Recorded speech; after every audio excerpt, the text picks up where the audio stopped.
Hey class, it's Mrs. Anderson here. This is week 1. We're going to start our online adventure here with a review of solving some equations. So I wanted to start with something that you were familiar with so you could kind of get used to taking the notes and watching the videos and then practice pausing and stuff like that.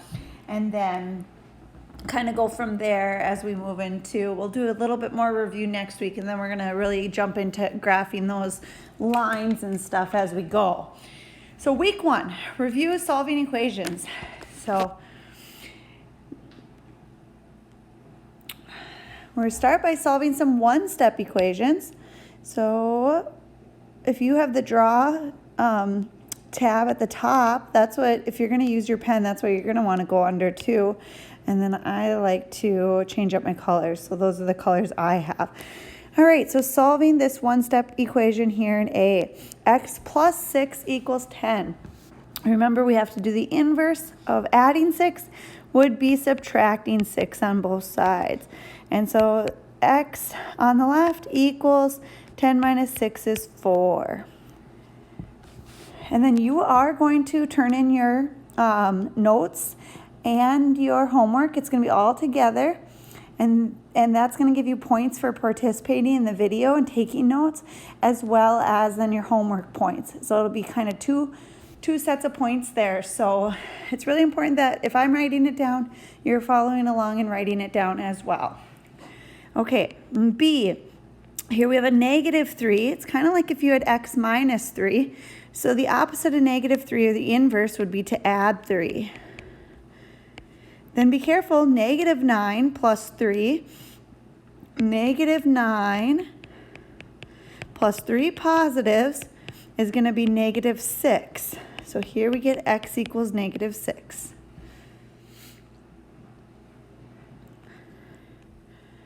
Solving multi-steps equations for X. So these are multi-steps which involve 1 or 2 steps. So first we want to get X by itself, so we have to get rid of the -4, the -4. The inverse of that would be to add 4 to both sides. So then on the left we just have our 3X comes down, and -4 plus 4 is 0, so that's gone, and then 11 plus 4 is 15. Then remember that 3X means 3 times X. So in this step you can do it 2 ways. You can either do the inverse of multiplying, which is divide by 3 on both sides. And we get 3 divided by 3 is 1. So you just get X equals 15 divided by 3 is 5. Or you can think of it with the reciprocal idea. And the reciprocal of 3 is 1 over 3. So you do 1/3 on both sides. And 1/3 times 3 is 1, so you get X, and 15/3, which then again is 5. So you can think about it either way. We kind of did that problem both ways. And we did it both ways because the next one has a fraction where we have to use the reciprocal idea. So first you'll start with the 2/3 X plus 6, you'll subtract 6 on both sides. 9 minus 6 is 3. Then, to make 2/3 into 1, you need to multiply by the reciprocal, which is 3/2 on both sides. So over here, you get 6 over 6x on the left, which is just 1x. So that 2/3 times 3/2 makes 1x, and that's what we want. And then on the other side, you have to remember, if you're going to do a whole number times a fraction, you need to put the whole number over 1. And then you multiply across the top. 3 times 3 is 9. And across the bottom, 1 times 2 is 2. And then we would simplify if we can. 9 divided by 2 does not simplify any further, but we could write it as a decimal. It would be 4.5. Or 4 1/2.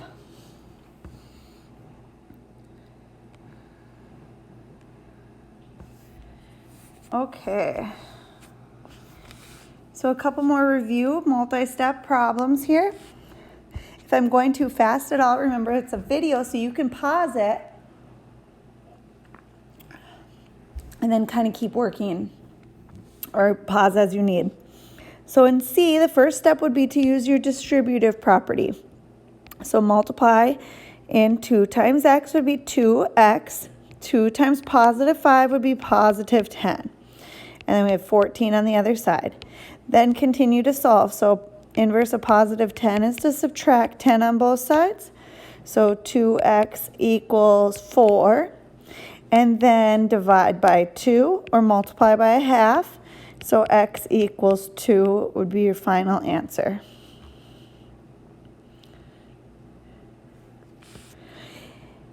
In D, we have variables on both sides. So in this one, we have to remember that we need to get our x's on the left and our numbers on the right. So I'm going to start by moving the 2x. Since it's a positive 2x on the right, I'm going to subtract 2x on both sides. So 5x minus 2x is 3x minus 4 still, and then I still have a negative 6. Make sure you bring the negative along with that 6. Then I have get the x by itself, so I want to solve for x here, so I need to get rid of the negative 4. I'm going to do that by adding 4 to both sides.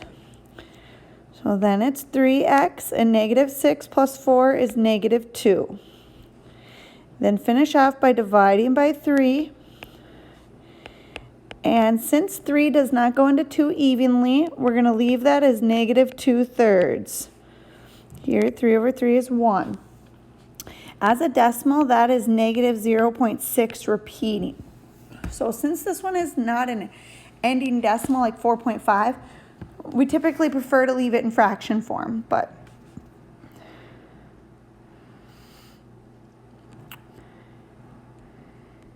and the last ones I have, I think, for review for today is combining like terms first. So that means that we need to put the things that are alike together.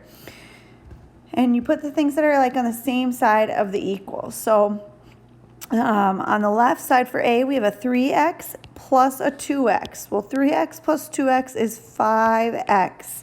So we can combine those. And we have nothing that goes with that negative 5. And then it's equal to the negative 15. Now we have all our terms combined on the same side, so now we can continue solving using our inverse operations. So adding 5 to get rid of the negative 5 on the left. Get rid of that. So we get 5x, and negative 15 plus 5 is negative 10. So be careful with the negatives. And then dividing by 5 or multiplying by 1 over 5, and x would equal negative 2.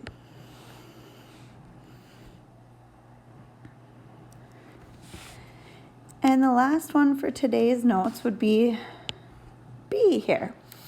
So we're going to start by combining our like terms. We have a 6x and a negative 2x. It might be helpful to rewrite your negatives. Remember, you can always rewrite negative 2x as plus negative 2x. And sometimes that helps us when dealing with adding and subtracting the negatives. So 6x plus negative 2x, that's going to be 4x plus 8, and then x plus 5. The x that's on the right side, you'll have to move to the left using inverse operations. So you can't combine that with the other x's and say 5x because it's on a different side of the equal sign. So instead, we need to move it to the left with the other x's. Since it is a positive 1x, I'm going to subtract a 1x on both sides. So 4x minus 1x will be 3x plus 8, and then I have 5 left over here. And then I'm going to subtract 8 from both sides. Get 3x equals negative 3. 5 minus 8 is negative 3. Divide by 3. X equals negative 1. All right, so now you'll see that once you're done taking your notes, there's going to be some practice problems for you to finish on your own. If you need a break, you can go back to Schoology and take a break. Just don't save or submit the Word document until you're completely done with it. So until you finish the practice problems too. And then don't forget to check your answers once you've submitted your work too, and make sure you got the correct answers. All right, I will stop there. Thanks, guys.